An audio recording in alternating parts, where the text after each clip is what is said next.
November 16, 1944. 6:12 a.m. Hürtgen Forest, near Schmidt, Germany. The trees are so dense they swallow the dawn. A wet fog clings to the pine trunks, drifting low across churned earth and shattered roots. The ground is a sucking mire of mud and rotting leaves. Every step makes a sound. Every sound feels fatal. Private First Class Harold Red Mallory of the U.S. 28th Infantry Division kneels behind a fallen spruce, breath steaming into the cold air. His M1 Garand rests against the bark, metal damp with condensation. He wipes his thumb across the rear sight, steadying himself. Somewhere ahead, barely 50 yards, an MG-42 opens up. The sound is not a burst. It is a tearing, metallic scream. "Jesus, down!" shouts Staff Sergeant Carl Dunham as splinters explode from the tree line. German rounds rake through branches, snapping them like matchsticks. One of the new replacements, barely 19, jerks backward into the mud without a sound. The forest goes still again. Except for the breathing. The Americans don't shout for medics. They don't cluster. They don't freeze. They spread. Dunham moves first. Second squad, hook left. Mallory with me. We're flanking that gun. No bugles. No whistles. No parade ground precision. Just motion. Mallory rises and runs. Not upright and proud, but bent low, weaving through trunks, slipping, catching himself, pushing forward. The Garand is heavy, but familiar. 8 rounds. .30-06. Reliable. Behind that machine gun nest, Oberstfreiter Heinz Kruger of the 275th Infantry Division squints through the gloom. He's been fighting since Normandy. He has seen British infantry advance methodically across open ground, artillery rolling ahead in precise patterns. He has seen Canadians dig in and grind forward yard by yard. The Americans are different. They don't always wait for artillery. They don't always wait for orders. They keep coming. Kruger shifts the MG-42's barrel, expecting a tight formation. Instead, he sees shadows moving independently. One man crawling, another sprinting alone, a third firing from the hip to pin him. "Lynx!" he shouts. Too late. Mallory slides behind a stump barely 20 yards from the nest. He chambers a round with that distinctive metallic clang. The sound cuts through the forest like a bell. Kruger knows that sound. Every German soldier on the Western Front knows it. The M1 Garand doesn't need a bolt worked between shots. Keeps firing. 8 rounds as fast as a man can pull the trigger. Mallory leans out and fires twice. The first shot smashes into the sandbags. The second hits the assistant gunner in the shoulder. The MG-42 stutters. Dunham is already moving. He doesn't wait for confirmation. He doesn't call for a coordinated platoon assault. He throws a fragmentation grenade in one smooth, practiced arc. The explosion is deafening in the tight forest. When the smoke clears, the gun is silent. The entire exchange has taken less than 90 seconds. Kruger lies stunned, ears ringing, staring up at shattered branches swaying above him. He cannot see how many Americans there were. Felt like a company. It was 6 men. By noon, the forest is alive with similar fights. The Hürtgen is not a battlefield of sweeping maneuvers. It is a maze of ambushes, booby traps, artillery bursts that detonate in the treetops, tree bursts, sending steel shards raining downward. And still, the Americans keep advancing. Not in perfect formation, but in relentless, decentralized aggression. Lieutenant Robert Hayes studies his map under a poncho as artillery thumps in the distance. His radio crackles with half-coherent reports. Fox Company pinned. Grid 237, heavy resistance. 3rd platoon down 2 NCOs. Still moving. Still moving. Hayes looks up at his men. Mud-covered. Exhausted. Eyes bloodshot from weeks in the line. "Objectives that ridge," he says calmly. "We take it before dark. No speeches. No ceremony. Just movement again." Across the line, German officers compare notes. In a timber command post reinforced with logs and earth, Major Friedrich Kellerman listens as his adjutant describes the morning's contact. "They attack without waiting for full preparation," the adjutant says. "Small groups, Initiative at squad level. Kellerman frowns. That is not British doctrine. No, Her Major. The British, Kellerman has learned, prefer deliberate set-piece battles. Heavy artillery. Methodical advances. Strong logistical preparation before every push. Dangerous, yes, but predictable. The Americans are something else. They absorb casualties and keep pushing. They lose officers and sergeants take over without hesitation. They appear disorganized until suddenly they are on your flank. Kellerman taps the map. They do not respect the forest, he murmurs. That is not entirely true. The forest is killing them too. But they refuse to be intimidated by it. By late afternoon, Mallory's squad reaches the edge of a clearing near Wassenack. Artillery slams into the treetops again. The explosion above is worse than a ground burst. Wood fragments and steel rain down together.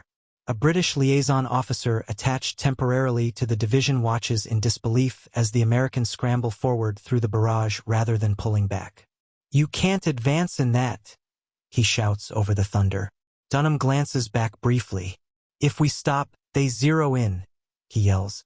"Keep moving." They don't wait for perfect cover. They don't wait for total suppression. They close distance. Because every American infantryman here understands something drilled into him since basic training. Fire superiority wins fights.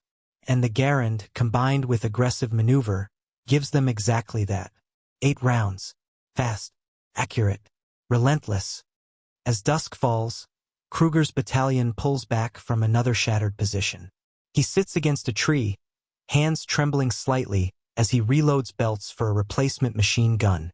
"They come straight through the woods," he mutters to a comrade. "Even when it makes no sense." His comrade nods. They do not fight like the British. There is no contempt in his voice, only unease. Because the Americans don't pause long enough to be studied. They don't always coordinate perfectly. They don't always execute beautifully. But they attack with a momentum that feels personal. Close. Unpredictable. And in the claustrophobic horror of the Hürtgen Forest, that kind of infantry is the most dangerous kind of all. The day is not over. It is only beginning. November 16th, 1944. 7:43 p.m. Hürtgen Forest. Darkness in the forest is absolute. There are no city lights, no horizon, only black trunks and the smell of damp earth mixed with cordite and blood. Private Mallory lies flat in a shallow scrape barely deeper than a grave. Rain begins to fall, light at first, then steady. It turns the churned battlefield into a cold slurry that seeps through his jacket. Somewhere ahead, German voices whisper. Then comes the metallic clatter. Not the ripping scream of the MG-42 this time, but the careful cycling of Mauser bolts. Staff Sergeant Dunham hears it too. "They're probing," he whispers. German doctrine favors infiltration at night. Small assault groups slipping between positions, feeling for weak points, isolating squads before dawn counterattacks. Oberstfreiter Heinz Kruger moves carefully through the trees with 4 men. Each carries a Karabiner 98K rifle, accurate, powerful, but bolt action. After every shot, the shooter must break his sight picture to cycle the bolt. Kruger's orders are simple. Test the American line. Identify gaps. Report back. He expects cautious resistance. Instead, a sudden clang splits the darkness. Mallory has fired first. The muzzle flash briefly illuminates the trees in stark white light. Kruger drops behind a stump as splinters erupt around him. Another shot. Then another. Not spaced out. Not deliberate. Fast. The Garand barks again and again. 8 rounds cracking in rapid succession. Kruger hears the difference immediately. One German rifle fires. Bolt cycles. Another fires. Bolt cycles. But the American rifle keeps talking. Dunham shouts into the darkness. Shift right. Interlocking. The Americans aren't firing blindly. 2 foxholes down, Corporal Jesse Alvarez angles his Garand to create overlapping fields of fire. No one waits for a lieutenant's order. They've rehearsed this in mud and sand back in Georgia, in Tennessee, in England. Kruger risks a glance. He sees no mass formation, no fixed line. He sees flashes everywhere. independent, aggressive. He fires a round toward a muzzle flash, cycles the bolt. In that fraction of a second, 3 American shots answer. His comrade beside him jerks backward with a cry. The Americans are not conserving ammunition. They are overwhelming the night with it. Inside his command dugout, Major Kellerman listens to the growing intensity of fire echoing through the forest. "That is concentrated," he says quietly. His adjutant nods. "Yes, Her Major, but from dispersed positions." Kellerman has studied Allied tactics carefully. British infantry tend to rely heavily on coordinated artillery barrages before committing to infantry pushes. They value preparation, alignment, synchronized movement. The Americans, they create chaos and then exploit it. Reports from Normandy described it the same way. At St. Lo, small U.S. units broke through hedgerows not by waiting for perfect conditions, but by improvising. Flamethrowers, satchel charges, close assault. Here in the Hürtgen the pattern repeats. Even at night, Mallory's rifle locks back with the distinct metallic ping as the empty clip ejects. The sound echoes faintly through the trees. Kruger hears it. So do his men. "There," one whispers. "He must reload." German training emphasizes exploiting that moment. Close distance while the semi-automatic rifle is empty. Kruger rises to rush forward, and stops, because the American line does not go silent. Alvarez's rifle takes over instantly. Then another. Then a Browning automatic rifle opens up from deeper in the position. .30 caliber rounds hammering tree trunks apart. The Americans stagger their fire without even speaking about it. Mallory slams a fresh clip into his Garand and rejoins the fight within seconds. There is no lull. No vulnerability. Only continuous pressure. Kruger drops flat as rounds chew through bark inches from his face. "This is madness," mutters one of his men. No, it is doctrine. American infantry squads are built around firepower at the lowest level. The bar provides automatic support. Every rifleman carries a semi-automatic weapon. Initiative is expected, not discouraged. And most importantly, they are taught to close aggressively. Dunham senses the hesitation in the German advance. "Push 10 yards, he orders suddenly. Mallory blinks. "Sergeant, you heard me." The Americans surge forward into the dark. Not recklessly, but decisively. Kruger cannot believe what he's seeing. Night contact usually leads to cautious exchanges, both sides probing and withdrawing. These men are advancing toward muzzle flashes. Garands firing from the hip. Grenades arcing blindly through trees. The forest erupts with concussions and splintering wood. Within minutes, the German probing force breaks contact. Not because they were outnumbered, but because the Americans made the cost of every step unbearable. After midnight, the firing subsides. Rain continues to fall. Mallory sits in the mud, hands shaking. Not from cold now, but adrenaline bleeding away. Dunham crouches beside him. "You good?" Mallory nods. "They'll come back." "Maybe," Dunham says. "Doesn't matter." He checks his watch under a hooded flashlight. "We're still here." In his dugout, Kellerman studies casualty figures from the night skirmishes. Small losses, on both sides, but the pattern is troubling. Every time his units attempt infiltration, they meet immediate, aggressive countermaneuver. American NCOs are acting without delay. American riflemen are firing with a volume that disrupts German rhythm. Even experienced machine gunners find themselves flanked within minutes. Kellerman rubs his temples. "The British," he says slowly, "fight with discipline and weight." He looks at the latest field report from the forest. The Americans fight with speed. Speed at the squad level. Speed in decision-making. Speed in violence. And in close terrain like the Hürtgen Forest, speed is terror, because it denies you control. At 3:10 a.m., as the forest finally settles into uneasy silence, Kruger stares into the dark canopy above. He has fought Russians in the east. He has faced British armor in Normandy. Each enemy had strengths. But these Americans, they attack at the smallest level with a confidence that borders on recklessness. And yet it works. He closes his eyes briefly. Morning will come, and with it, they will push again. November 17, 1944. 9:02 a.m. east of Wassenack, Hürtgen Forest. The morning artillery begins without warning.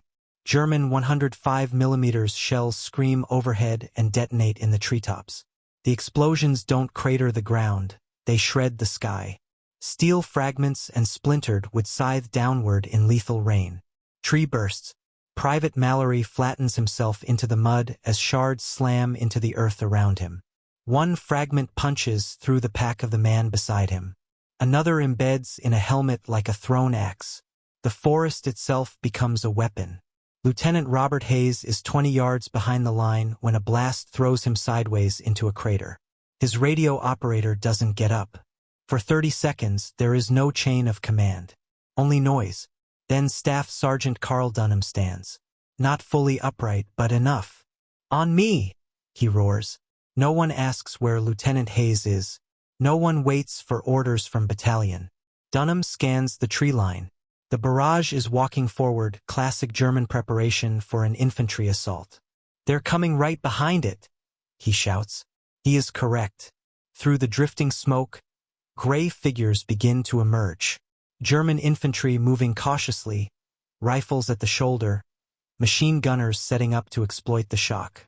Oberstfreiter Heinz Kruger advances with them. He trusts the artillery.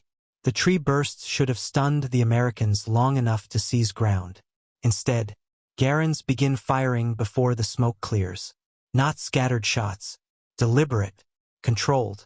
American riflemen, half-deaf and bleeding, rise into kneeling positions and fire through gaps in the haze. Kruger watches a German corporal drop mid-stride. Then another. The Americans are not waiting to regroup. They are counterattacking inside the barrage's aftermath. Dunham doesn't shout complicated instructions. "Bar left. Mallory with me. Angle right. Cut them."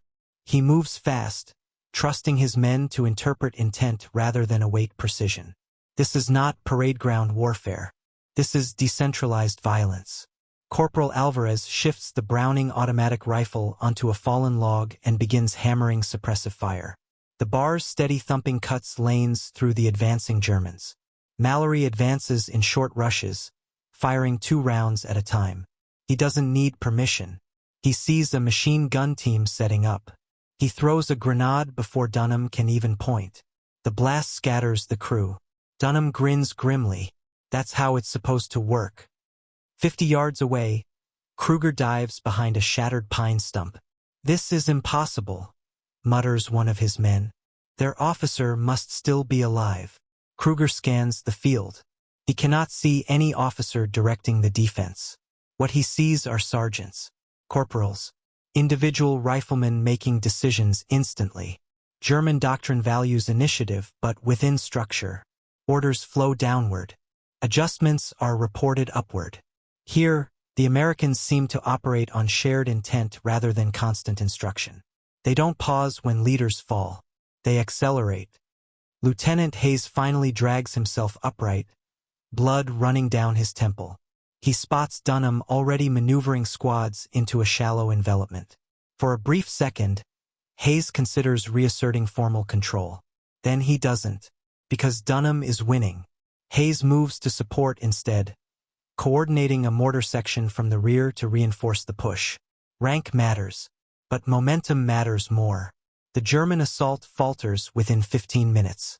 Not because it lacked courage, but because every time a gap appears in the American line, a squad fills it without waiting. Every time a machine gun sets up, riflemen maneuver independently to flank it. Every time artillery disorients them, they recover faster than expected. Kruger signals withdrawal. Reluctantly, he has seen this pattern before in France. Small unit aggression disrupting carefully prepared attacks. As his men pull back, he glances once more toward the American positions. They are already moving forward. Again. By noon, the Americans seize a slight rise overlooking a logging trail. It is not dramatic terrain, but it dominates the immediate ground. Dunham wipes mud from his face and looks over his reduced squad. Ammo check. They respond automatically. No ceremony. No speech about valor. Just preparation for the next contact. Mallory reloads fresh clips into his bandolier. His hands are steadier now. He understands something clearly for the first time. They are not winning because they are unafraid. They are winning because they do not freeze. Inside his reinforced command shelter, Major Kellerman receives the report of the failed assault. He reads it twice. The enemy counterattacked immediately despite heavy preparatory fire. He sets the paper down. This is not how shaken infantry behave.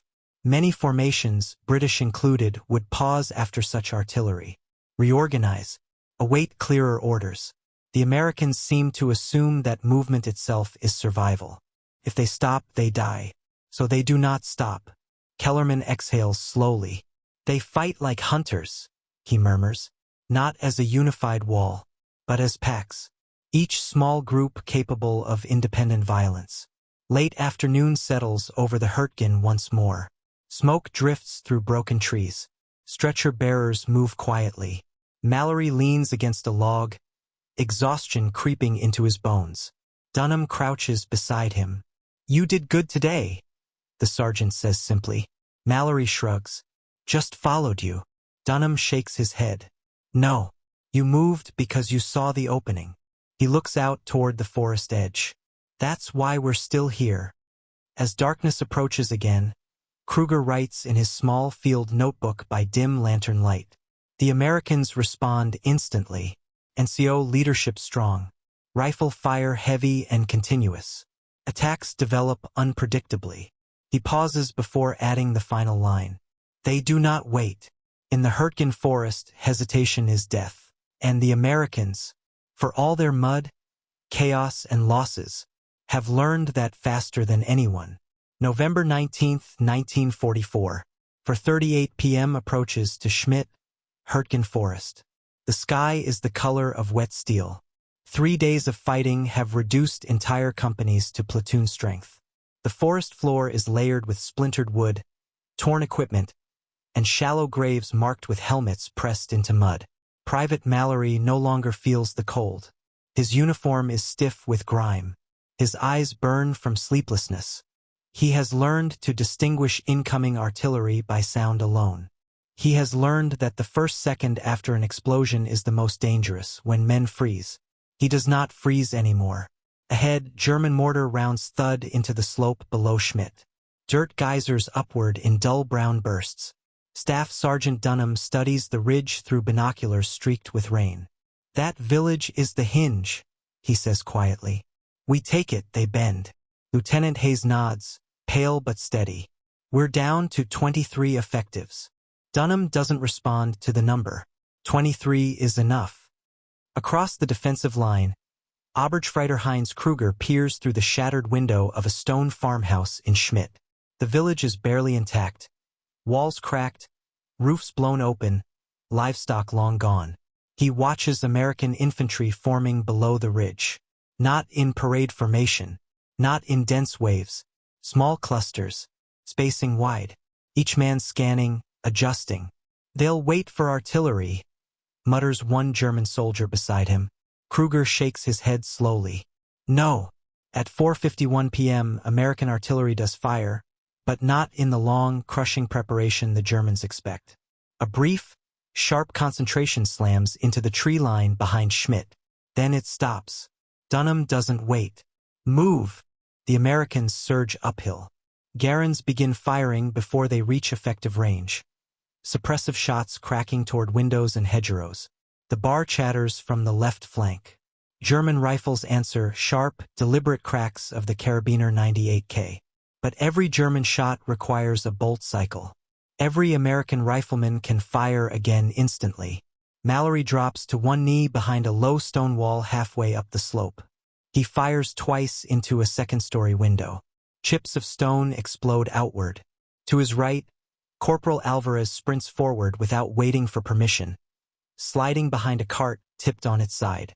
"Cover!" Alvarez shouts. Mallory shifts fire automatically. There is no officer directing this micro-movement. No whistle, just shared aggression.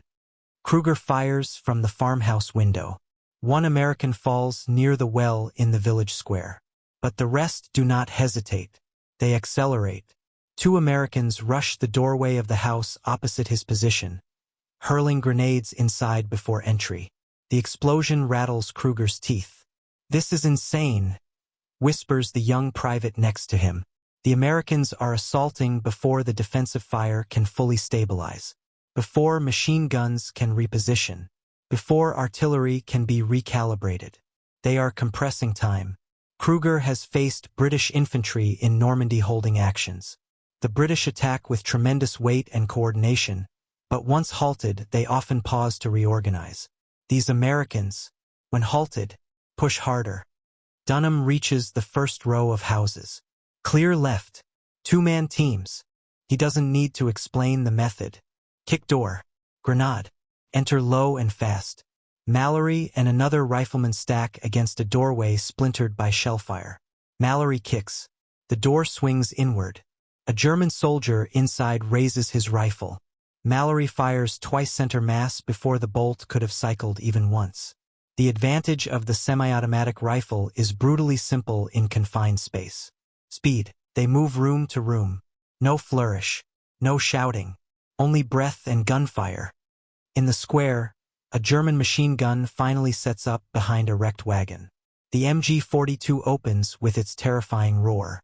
Two Americans dive for cover. Dunham sees the muzzle flash instantly. "Flank it," he barks. He doesn't specify who. He doesn't assign names. He trusts initiative. Alvarez and another rifleman peel off automatically, circling through a narrow alley choked with debris. The MG-42 keeps firing toward the front. It never sees them. Alvarez empties half a bar magazine into the crew at 20 yards. Silence falls again. By 6:07 p.m., Schmidt is no longer a coherent German defensive point. It is a collection of isolated skirmishes collapsing inward. Kruger pulls back with the remnants of his squad toward the eastern treeline. He looks over his shoulder once more. The Americans are already reorganizing in the square. Not celebrating. Not resting. Repositioning machine guns. Establishing overlapping fields of fire. Preparing for counterattack. They have taken the village, but behave as if the fight is only beginning. Because it is. Night settles again over the Hürtgen.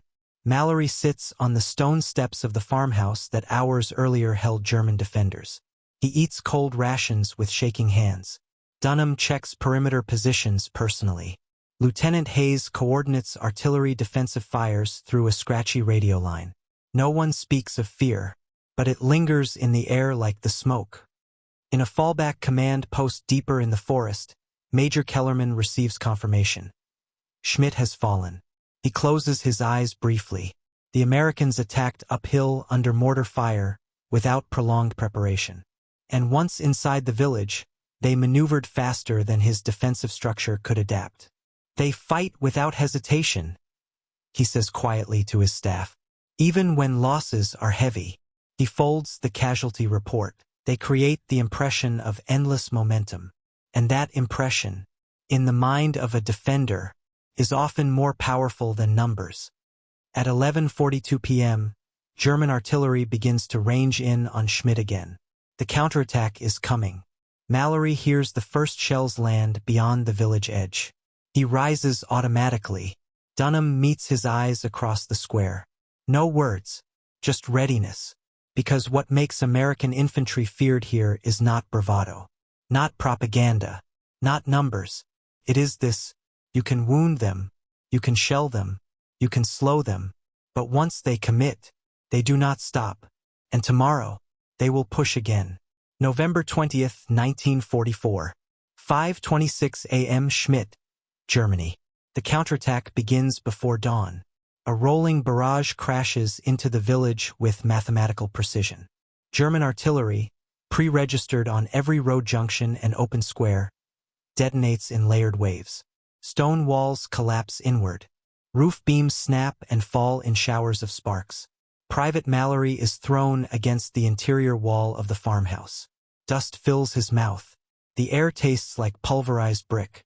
Outside, someone screams for a medic.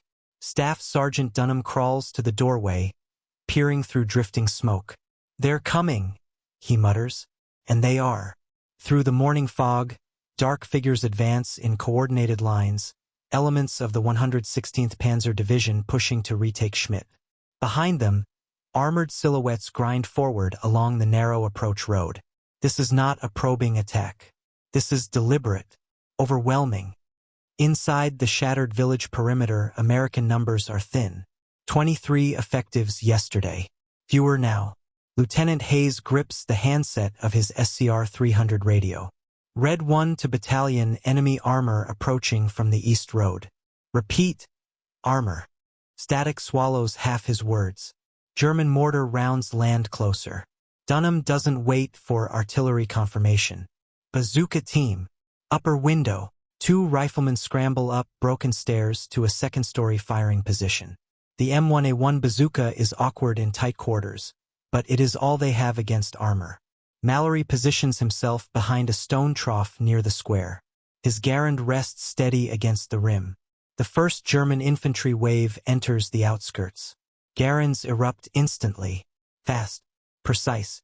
Each American rifleman fires as soon as he identifies a target. No volley. No synchronized command. Just independent, rapid shots. German soldiers dive for cover, but the spacing between American positions makes it difficult to suppress them all at once. Alvarez's bar opens from the left flank, cutting across the advancing formation. German troops flatten behind rubble. Then the 1st Panzer IV appears at the bend in the road. Steel tracks grinding through mud. Its turret rotates slowly toward the village center. In the treeline beyond Schmidt, Oberstfreiter Heinz Kruger advances cautiously with the second wave. He expects the Americans to break. They are exhausted, undersupplied, outnumbered. Instead, rifle fire intensifies. Kruger sees German soldiers pinned down by overlapping arcs from multiple buildings. The Americans are not defending as a single front. They are fighting as separate nodes of resistance. Each house a fortress. Each squad autonomous. A shell slams into the farmhouse on the square's north side, blasting the upper floor apart. For a moment, firing from that building stops.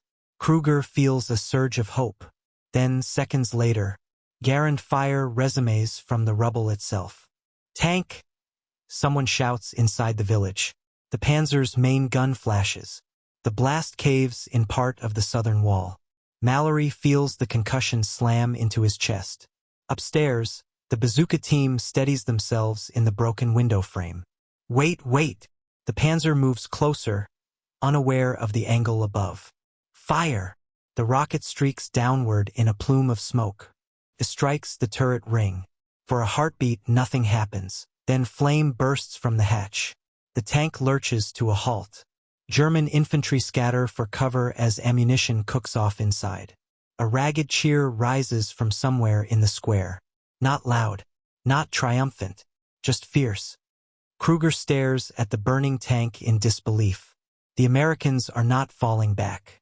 They are counterpunching. Every time his unit gains ground, a sudden burst of rifle fire or a flanking movement forces them down again. There is no visible central command.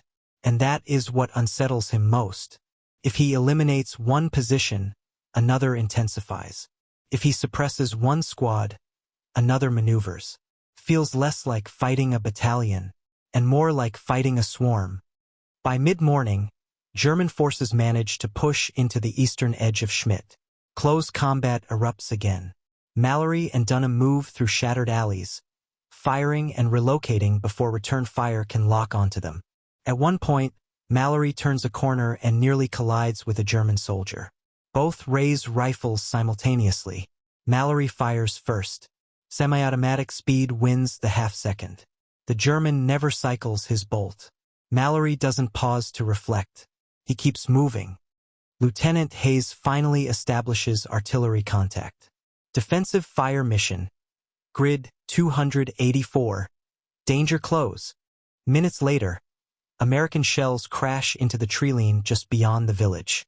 Not perfectly, not beautifully coordinated, but enough to disrupt the German reinforcement flow. Kruger receives the withdrawal signal shortly after noon. Again, not a rout, but a forced disengagement. He watches as American riflemen, filthy, hollow-eyed, barely upright, step back into firing positions along the village edge. They do not pursue recklessly. They reset, prepare, anticipate the next wave. By late afternoon, Schmidt still stands in American hands. Barely. The cost has been staggering. Bodies lie in courtyards and doorways. Stretcher bearers move in silence.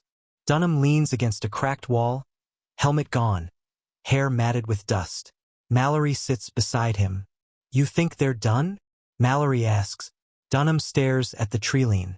"No," he says simply. In his forward command shelter, Major Kellerman receives the report of the failed counterattack. Armor lost. Infantry casualties mounting. American resistance described repeatedly as immediate, aggressive, uncoordinated but effective. He closes the folder slowly. "They do not defend passively," he says. "They attack even while defending. That is the difference." British units, formidable as they are, often build structured defensive belts. Strong points linked by carefully controlled fire plans. The Americans in Schmidt are improvising under fire, and somehow the improvisation works, because every soldier believes it is his responsibility to act, not wait. Night falls once more over the ruined village. Mallory cleans his rifle in the faint glow of a shuttered lantern. His hands are steady again, not because he is fearless, but because he understands something now. The Germans are not afraid of American uniforms. They are not afraid of American speeches. They are afraid of what happens when American infantry close the distance. Relentlessly, again and again. And tomorrow, if they are still standing, they will do it all over. November 23, 1944. 2:14 p.m. west of the Rohr River. Snow begins to fall over the Hürtgen. Schmidt has changed hands again since that last counterattack. The ground gained has been measured in yards, then lost, then retaken. Entire companies have dissolved into fragments stitched together under surviving sergeants. Private Mallory is no longer a replacement. He moves like a veteran now, low, deliberate, scanning constantly. His eyes no longer widen at artillery. His body reacts before thought. Ahead, another German strongpoint waits along a shallow ridge. Staff Sergeant Dunham studies it for less than 10 seconds. We hit the right, draw fire, then pivot. No elaborate plan. No delay for perfection. Movement is the plan. Across the ridge, Oberstfreiter Heinz Kruger adjusts the tripod of a newly positioned MG-42. His unit has rotated twice in 10 days. Replacements fill gaps. Faces younger each time. He has had time to think. Time to compare. He has fought Canadians near Ken, methodical, steady, advancing behind crushing artillery curtains. He has faced British units south of the Scheldt. Disciplined, deliberate, tightly controlled by officers who move their men like chess pieces. Dangerous enemies. Professional enemies. But different.